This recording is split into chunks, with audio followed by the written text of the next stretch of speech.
సుమన్ టీవీలో మీ personal and business promotions కోసం కింది నెంబర్కి కాంటాక్ట్ చేయండి.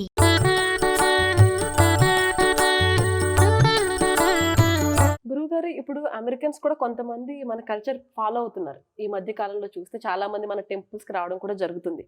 మన సనాతన ధర్మం యొక్క గొప్పతనం వాళ్ళకి కూడా అర్థం అవుతుంది. ఈవెన్ ఇండియా వెళ్ళినప్పుడు కూడా కాశీలో కూడా చాలా మంది ఫారినర్స్ కనబడుతూ ఉంటారు.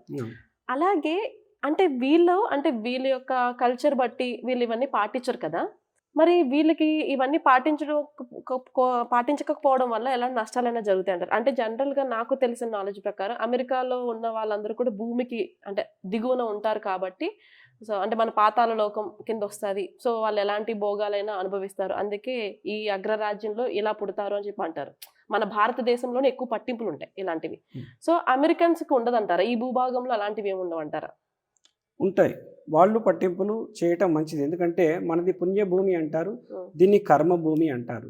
కర్మభూమిలో ఏంటంటే ఈ రోజు చేసింది ఈ రోజే సున్నా అయిపోతుంది. కానీ పుణ్యభూమిలో ఈ రోజు చేసింది రేపు ఉంటుంది. అంటే మనం చేసుకున్న పుణ్యం రేపు ఉంటుంది.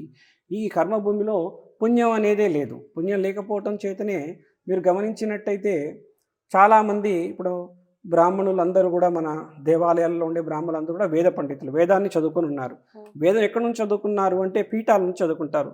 శంకరాచార్య పీఠం, ఆ శంకరాచార్య పీఠాధిపతి ఉన్నారు, ఆయన దేశం దాటి రారు. కారణం ఏంటంటే తాను నిలుపుకున్న పుణ్యం ఆ దేశం దాటడం చేత ఏ రోజుకు ఆ రోజు శూన్యమైపోతుంది, దాచుకున్న పుణ్యం అంతా పోతుంది. అందుచేత ఆయన రాడు. కాబట్టి ఈ దేశంలో ఉండేటువంటి వాళ్లకు పుట్టడంతోనే ఆ హోరలో పుట్టారు. మనం అక్కడ పుట్టాము కాబట్టి ఆ పుణ్యం పాటిస్తూ ఉంటాం. ఎందుకంటే మనం ఆ పుణ్యాన్ని అవతలికి తీసుకెళ్లే మార్గాన్ని తెలుసుకున్నాం. వాళ్ళు ఈ రోజు వరకే ఆలోచిస్తారు.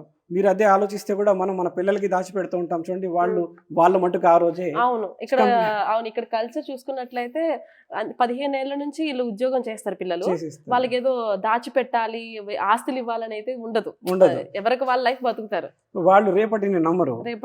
వాళ్ళు డబ్బుల్ని నమ్మట్లేదు, పుణ్యాన్ని నమ్మట్లేదు. మనం డబ్బును నమ్ముతున్నాం, పుణ్యాన్ని నమ్ముతున్నాం. పుణ్యం నమ్మనట్టయితే డబ్బును కూడా దాచుకుంటున్నాం కాబట్టి దాన్ని నమ్మటం అనేది మనం, ఎందుకంటే మన పురాణాలు చెప్పాయి, మనకు ఇదంతా కనబడుతుంది. మనం పుట్టిన దేశాన్ని బట్టి మనకు అది ధర్మం సంప్రాప్తిస్తుంది. ఎందుకంటే మనం ఇండియాలో పుట్టినట్టే మనం ఇండియన్స్ అంటాం, అమెరికాలో మన పిల్లలు పుట్టినట్టు అమెరికన్స్ అవుతున్నాం. పుట్టడం చేత వాళ్ళ మొత్తం భవిష్యత్తు మారిపోతుంది. అట్లాగే మనం పుణ్యభూమిలో పుట్టడం చేత మనకున్నటువంటి పాస్పోర్ట్ పర్మనెంట్ పాస్పోర్ట్, పైన సుఖలోకాల్లో పోతాం. ఈ జన్మ కష్టపడిన సుఖలోకాలకు ఇచ్చిన పాస్పోర్ట్, దాన్ని మనం ఉంచుకోవాలా వద్దాలా అన్నట్టుగా ఇది కూడా అదే సందర్భం. ఈ పుణ్యాలు పాటిస్తే ఆ పాస్పోర్ట్ని మనం నిలుపుకుంటాం. లేదనుకుంటే వీళ్ళలాగా టెంపరీగా మనం దాన్ని ముగించుకొని పోతాము ఈ జన్మకి. ఈ విధంగా అనుకుంటున్నాం. చాలా చక్కగా వివరించారు గురుగారు. ఎందుకంటే ఈ రోజున అమెరికాలో ఉన్న వాళ్ళందరికీ కూడా చాలా సందేహాలు ఉంటాయి. ఎవరికి సరైన మార్గం దొరకట్లేదు తెలుసుకోవడానికి. ఎందుకంటే ఇండియా నుంచి చెప్తూ ఉంటారు గురువు గారు, దాన్ని పాటిస్తూ ఉంటారు తప్ప ఇక్కడున్న వాళ్ళ కాలక్రమేణా వాళ్ళకి తెలియట్లేదు. సో మీ ద్వారా మా ప్రేక్షకులందరికీ తెలియజేసినందుకు మరొక్కసారి ధన్యవాదాలు. చూసారు కదా, ఇది ఇవాల్టి ఆస్ట్రో అమెరికా.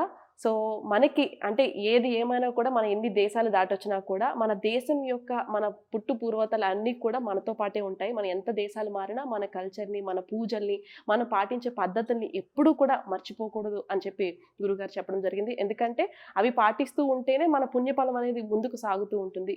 సో మరి ఈ రోజు సూర్యగ్రహణం గురించి మరిన్ని విషయాలు ఆయన తెలియజేయడం జరిగింది. చూసారు కదా, ఇది ఇవాల్టి astro America. This is Prashanti. నమస్కారం.